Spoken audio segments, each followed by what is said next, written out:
This 2025 CX50 is a hybrid in more ways than one because it's a Mazda with a Toyota heart transplant. Yep, the 2025 CX50 hybrid uses the exact same hybrid system as a RAV4 hybrid.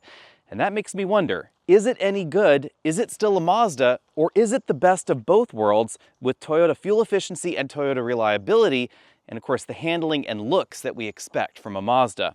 Let's find out.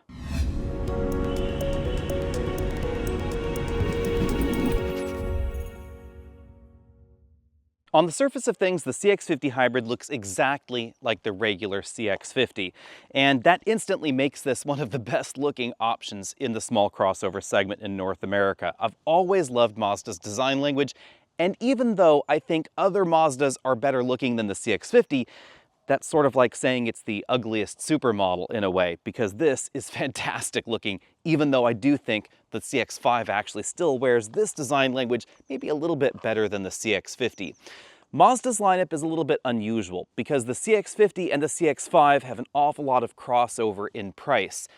Mazda said initially that the CX50 was sort of a competitor to something like a RAV4 or a CR-V, but also the CX5 in there. When it comes to the hybrid though, this is obviously a direct competitor to the RAV4 hybrid, the CR-V hybrid, Sportage, Tucson, etc., and the upcoming Forester hybrid, which is actually going to be sharing a Toyota hybrid system as well, with a very different twist. So stay tuned for that one. Since this looks like the CX50 up front, like the rest of the CX50 line, you actually wouldn't even tell it's a hybrid from this angle. We still have the full LED steering headlights here, these really slim LED lights down below. Mazda has done an excellent job with lighting over the years. That continues with the CX50 and certainly out back as well. Starting at $35,390, including destination, the price tag of the CX50 hybrid looks an awful lot like the regular CX50 as well. It's about $1,300 more than a comparably equipped model with the regular 2.5-liter four-cylinder engine. About $3,600 more than the absolute base model of the CX50, which of course has a lot less equipment than you'll find standard on the hybrid model. But when you look closer, you'll notice that there are actually some pretty significant changes. Parked next to a RAV4 or a CR-V, this model looks more like an SUV because we have a roofline that's 1.5 inches higher than a regular CX50. And that's because they had to move the body up in order to accommodate the battery and some of the hybrid drivetrain components. But some of those components still hang down lower in the hybrid model than in the non-hybrid, so ground clearance drops about an inch versus the highest off-the-ground CX50 models. 7.6 inches here versus 8.3 to 8.6 in some of the other models. But the higher roofline gives this less of a wagon-like vibe than the regular CX50, especially when parked next to something like a RAV4, but you'll notice that the doors still come up quite high. So the greenhouse is really quite elongated and quite narrow, and the body panels are actually quite tall. That's accentuated by the fact that we get even taller body cladding on the side in black, so this really has Subaru levels of cladding now. Fortunately, Mazda sent us this CX50 hybrid for a full 4 days rather than a typical first drive program where you'd only be behind the wheel for a few hours or so. So I've been able to spend considerably more time crawling around the CX50 to answer some of those burning questions that you all had on Facebook, like, why do we get less ground clearance? Well, it's not just the rear motor. It's obvious that the rear motor cradle hangs down a little bit lower, and the cat is sure very interested in that rear motor cradle, as you can see right there. But we also see some portion of the exhaust and other systems that have caused a lowering in the ground clearance all the way around from the front axle all the way to the back. But importantly, remember, no mechanical all-wheel drive system, so we get the same e-motor in the back that we find in a RAV4 hybrid. We also find narrower tires than we find in the rest of the CX50 lineup, and this is going to get important once we get this out on the road. 225 width tires and slightly more aero-focused wheels. You will find 245 width tires on the CX50 turbo model. The other thing to keep in mind, curb weight has gone up to 4,008 pounds for the model we're looking at right here, and we still don't have an independent suspension in the rear of the CX50. This uses a torsion beam, sort of semi-independent suspension is probably the best way to think of it, not a fully independent suspension like you do find in essentially all of the competition in this segment. In the subcompact segment, where we find less expensive vehicles, it's a bit more common to find a suspension like this, but the CX50 is somewhat unusual, I would say, maybe unique in this segment with this particular suspension layout. I appreciate that Mazda's designers chose not to make this look like a hybrid, if you will. They didn't give it a new aerodynamic nose that looked peculiar. They didn't give it some weird aero wing in the back to help direct air around. We still have the twin exhaust tips, and even though we do get new wheels, they're actually a pretty attractive design without that sort of flat dish look that we find in so many hybrids out there. We of course also have Mazda's full LED taillights, which I think are really well done. They're nice and slim, sort of eyes looking in the back. And if you look closely, you'll notice that the turn signals don't just blink on and off. They actually fade gently in and out. It's a really elegant touch. Let me know what you think about the design and what is your preference: Tucson, Sportage, RAV4 CR-V, or CX50 Hybrid. If I was looking on looks alone, I would get this over the rest. Beauty isn't the only reason to get the CX50 Hybrid. You might also want to get this if you want more power, better fuel efficiency, and likely better reliability. Because even though we have a Mazda logo on this engine cover, from top to bottom, this is 100% Toyota. This uses the same 2.5-liter 4-cylinder hybrid system we find in the RAV4, with essentially the same power figures as well. 219 horsepower total, approximately 220 pound-feet of torque, although neither Mazda or Toyota will give us an official torque number. We have approximately 55 horsepower electric motor on the rear axle, and that is included in that 219 horsepower total. That slots this between the 2.5-liter base engine and the optional 2.5-liter turbo at 187 horsepower and 256 horsepower respectively. But those engines are mated to a pretty old 6-speed automatic transmission. This, on the other hand, is mated to Toyota's hybrid system. It's a 2-motor planetary gear set power split style hybrid, which is quite a mouthful. The big thing to know is that it's mechanically very, very simple. There are 2 motor generator units and a single planetary gear set. There are no clutches, no bands, no torque converter, etc. If you want to move the car backwards, it simply spins 1 motor backwards. You want to move it forward, the 2 motors and the engine can work together to drive the vehicle forward, or one of them can drive the vehicle forward in electric-only operation. Bottom line, incredibly mechanically simple, very reliable, 38 miles per gallon combined, and more power and better performance than we find in the base model. Now, versus the RAV4 Hybrid, you may notice this loses 2 mpg. That most likely has to do with the curb weight of the CX50, which is higher than the RAV4 Hybrid's curb weight. And that's why the biggest difference between this and the RAV4 is in the city fuel economy, where it's about 3 mpg lower. On the highway, it's an awful lot closer to the RAV4, but I think a lot of the difference just has to do with the styling of this, and I'd be willing to give up an mpg for my SUV to look prettier, to be perfectly honest. The only downside, if you are interested in towing, is going to be the tow rating of this hybrid system. Even though it's a little bit higher in the RAV4, in this vehicle, again likely due to its curb weight, it's rated for 1,500 pounds. That's 500 pounds lower than the base model. The turbocharged CX50 will bump that up to 3,500 pounds. Logically, the front seats are exactly the same as the regular model. We have the same tilt telescopic steering column, the same amount of headroom, and the same amount of legroom up front. In this top-end trim, we also have the same 2-way adjustable lumbar support. I would love to see a 4-way lumbar support in this particular model, but we do have 2-position memory with the controls over there on the dashboard.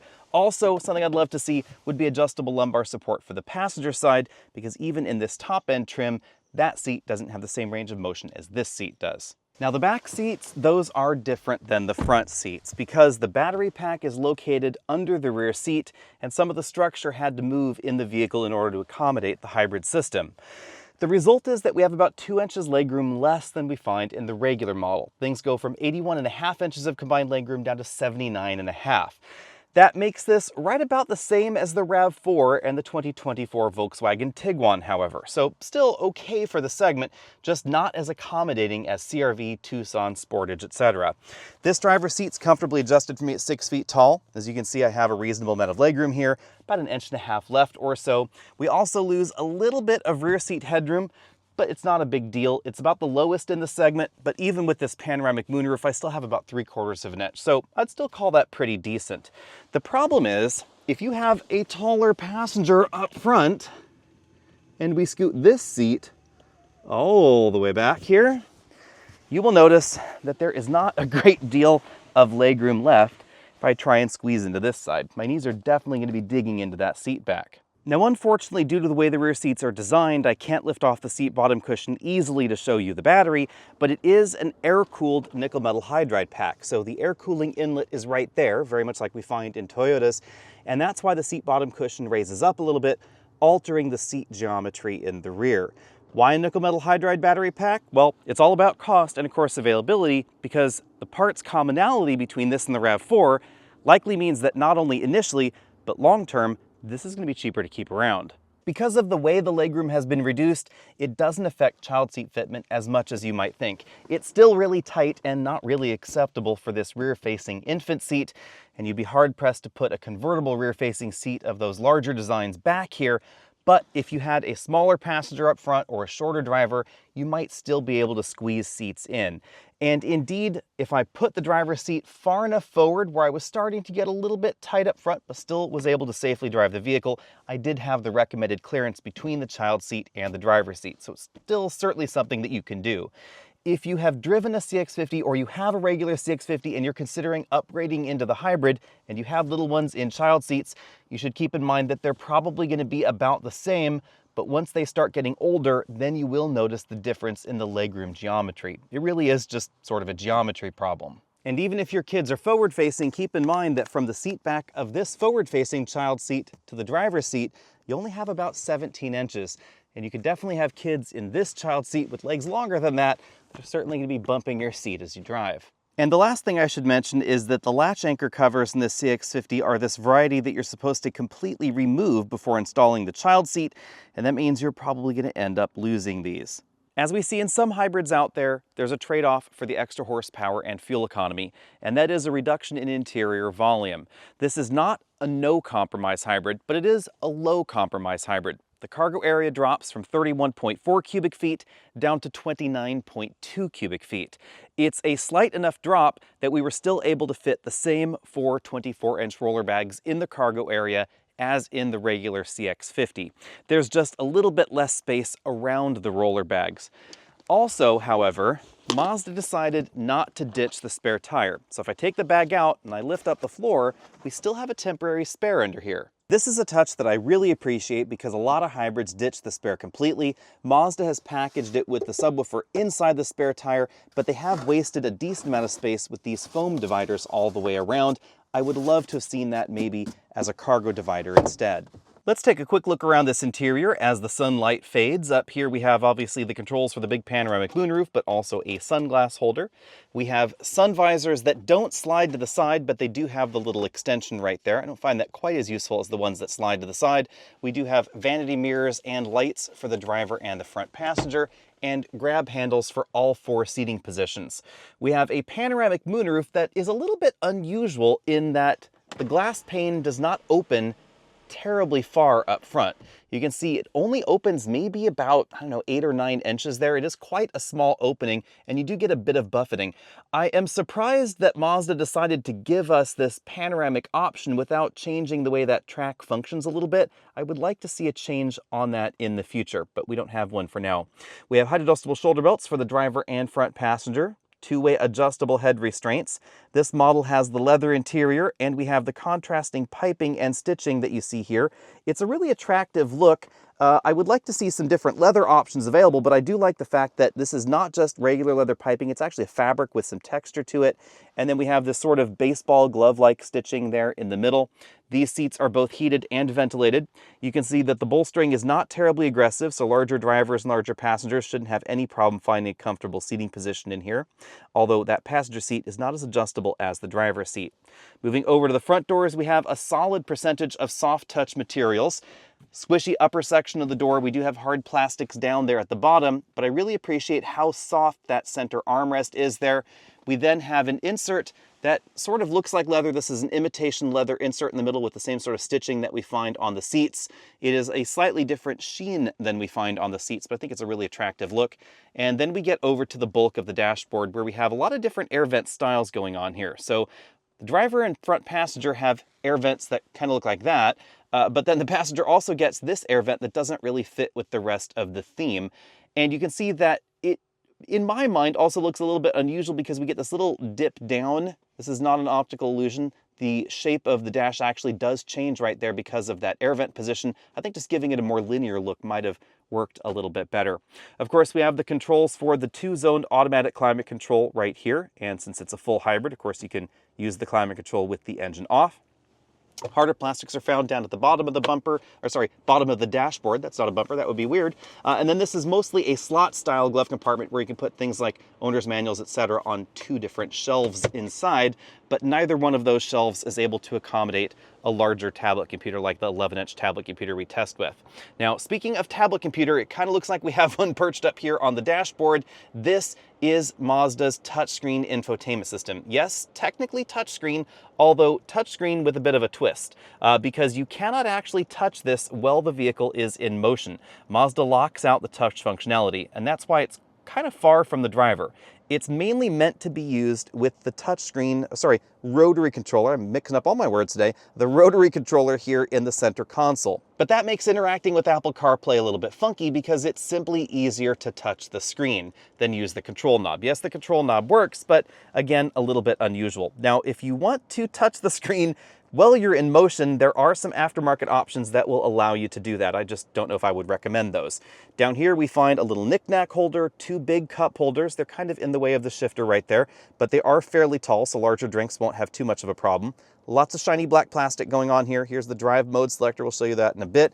We do have a sport mode for this vehicle with plus and minus because it will imitate gear shifts with that transmission. We have an EV mode button there, the toggle control for track forward, backward, volume, and then again, that rotary controller for the infotainment system, auto brake hold, electric parking brake, and then kind of sneaking right there behind everything is the wireless charger, which rather unfortunately cannot charge some of these larger smartphones through their cases. You can see it is a relatively small wireless charger. I would kind of like to see a slightly bigger wireless charger.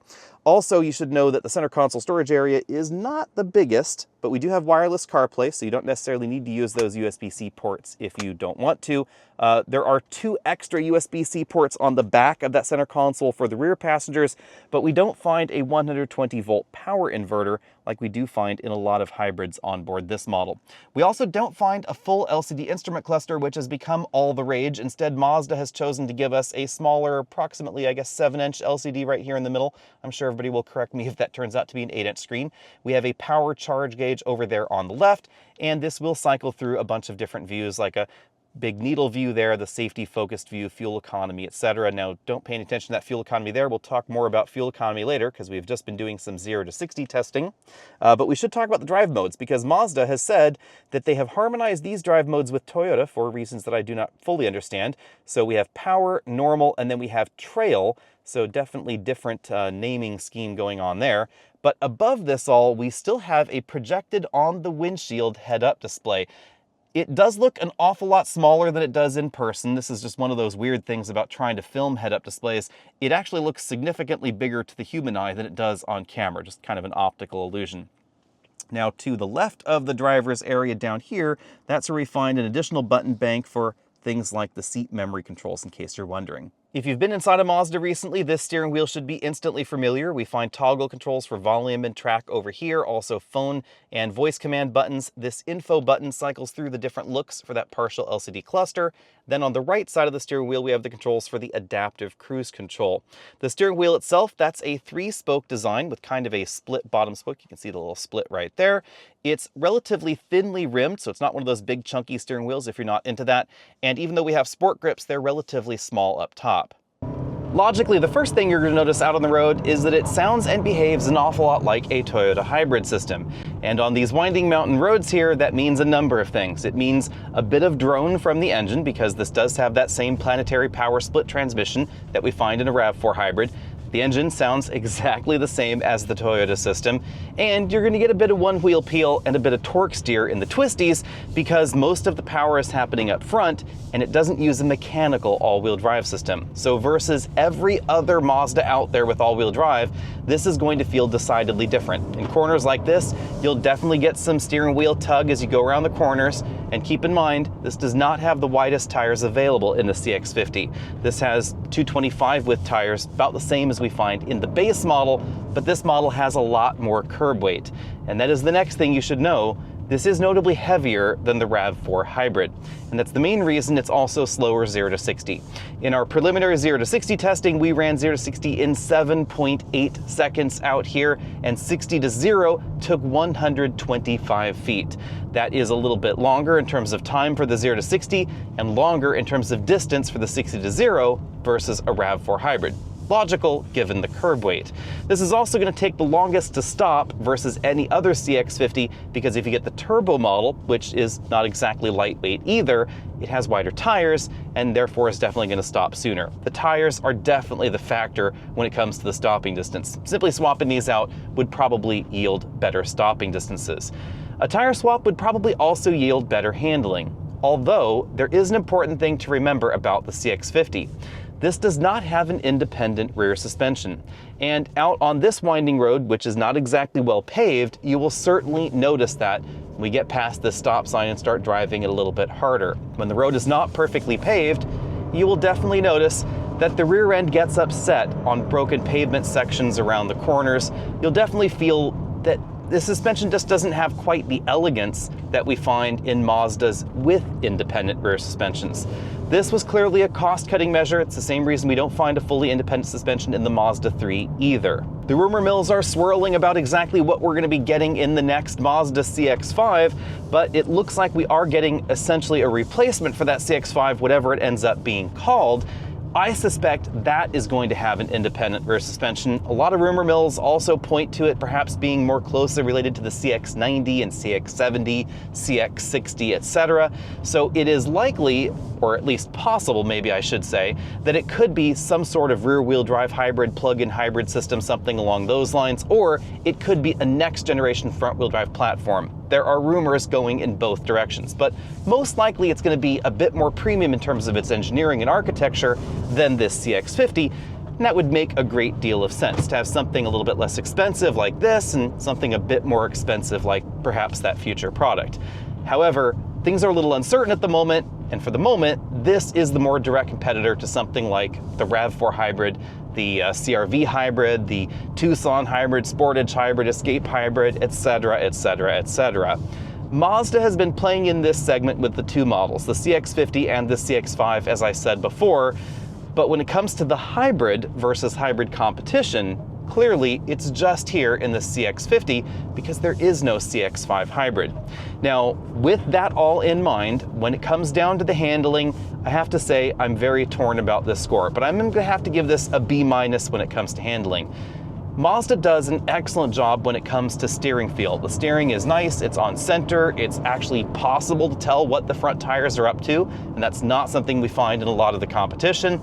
But the amount of grip and the body control fall a little bit below some of the competition. For most daily driving situations, this is probably not going to be an issue, and in those situations, the steering feel, the handling feel, not the handling ability, is probably going to be more important. In daily driving, you're not really going to notice when you push this harder in corners that the rear suspension gets upset. However, if you do want that more classic Mazda sporty vibe, you might want to check out some of the other Mazda models. And that would even include the turbocharged version of the CX50 because the wider tires definitely make up for some of the lack of polish that we find in the rear suspension. Now, as I've said before, that is clearly something you could fix aftermarket. This car was designed for 245 with tires. That'll obviously have an impact on your fuel economy, but it would be a lot easier to swap in grippier tires on this than to try and swap in a better feeling steering rack in something like a Hyundai Tucson. As far as the ride quality goes, I think Mazda did an excellent job balancing the priorities of the CX50. I'm going to give this an A-. On rougher road surfaces, especially the gravel roads that we do a lot of testing on, this suspension was on the firm side of things. That makes sense given the sporty vibe of the CX50, but remember, the vibe is writing checks that the suspension and the tires just can't cash. On the other hand, the cabin is well insulated from the road and from the drivetrain under the hood. We measured 71 decibels at 50 miles an hour in here, making it quieter than the RAV4 hybrid. So if you're interested in Toyota fuel economy and Toyota reliability, but you want something that's obviously sexier on the outside, I would say sexier on the inside and quieter on the inside as well, then there's a Mazda CX-50 hybrid for you. I bet you thought I forgot about fuel economy. Well, I did not. It has now been 4 days since we started the filming process on this CX50, so now we need to talk about fuel economy over the last approximately 300 miles. We've been averaging a pretty impressive 37.2 mpg, even though this has been driving up and over a 2,200-foot mountain pass every day. And you can certainly thank the Toyota hybrid system for that, because it's hitting its EPA fuel economy numbers just like the RAV4 is pretty darn close to its EPA fuel economy numbers. And if you do a lot of city, slow and go, stop and go style driving, fuel economy is absolutely fantastic. If you're doing a lot of high-speed highway travel, you should know that fuel economy is going to be significantly better with this hybrid system than something like the hybrid system we find in the CR-V hybrid. Same sort of differential we find between that CR-V and the RAV4 hybrid. But interestingly, also similar to the fuel economy we find in this model is the Tucson and the Sportage hybrid fuel economy. We don't know exactly where the Forester hybrid will line up, but we do know that it's going to be borrowing some Toyota tech, just not as much Toyota tech, interestingly, as this Mazda. Kind of a weird twist though, because Toyota owns more of Subaru than they own of Mazda. Toyota is Mazda's largest shareholder. They are also the largest shareholder in Subaru. They own about 5% of Mazda, a full 20% of Subaru, and that's why there is this logical tie-up between these models. Also why Toyota is committing to Mazda to be building a whole ton of hybrids for them. Mazda's expecting 40 to 50% of CX50 sales will be the hybrid model, and I completely understand why. The cost difference between the base 2.5-liter S model, which is under 190 horsepower, to this 219 horsepower hybrid is going to run between $1,320 and $3,550, depending on the trim you're looking at. Interestingly, the difference in pricing gets bigger the further up the trim ladder you go. Some of the widening gap can be explained by the number of features that we find on the hybrid model versus the comparable 2.5-liter S model. There are a few features here and there that are different one model to the other. But any way you slice it, this is going to be a bit less expensive than the turbo model, a little bit slower than that turbo model as well, but significantly more fuel efficient than either of them. And in the average ownership cycle, whether you lease or buy, you are going to be saving money in the hybrid versus the regular model. And if you're concerned about long-term dependability, long-term reliability, and long-term maintenance costs, I would quite simply get the hybrid CX50. It's the best model. You have to give up a tiny bit of cargo area, which you will probably never notice. You will have to give up a little bit of rear seat legroom, which your rear passengers may notice, but you will notice more the difference in how many times you have to stop for fuel and exactly how much you're paying for fuel when you do. Price-wise, this is less than a CR-V hybrid, less than a Tucson hybrid as far as the starting MSRP, but interestingly, more than the Kia Sportage hybrid. That model does get quite inexpensive. It's below $30,000 starting, plus destination, of course. On the other hand, this is almost exactly the same price as a RAV4 hybrid for 2025. Let me know, would you get this? Would you get a RAV4 hybrid? Is this hybrid the best hybrid? Since it's not just a gasoline-electric hybrid, it's also a Toyota Mazda hybrid. And for me, I think that is the best of both worlds. As much as I dislike the infotainment system, I like the styling of this so much more than the RAV4. It's just a really great-looking vehicle. Honestly, that is reason alone to choose this over the competition. I think it's better looking than the Sportage and the Tucson. Those look a little bit funky to my eye. The CR-V is quite sedate, kind of boring to my eye. The RAV4 is cute and trucky, but this is elegant and has a luxurious look to it that we just don't find in the competition, unless you want to start looking at luxury entries, which are not going to have a hybrid like this one. Anyway, let me know what you think about all that down there in the comments section. What would you pick if you were shopping in this segment? Did Mazda do the right thing by borrowing the Toyota hybrid system?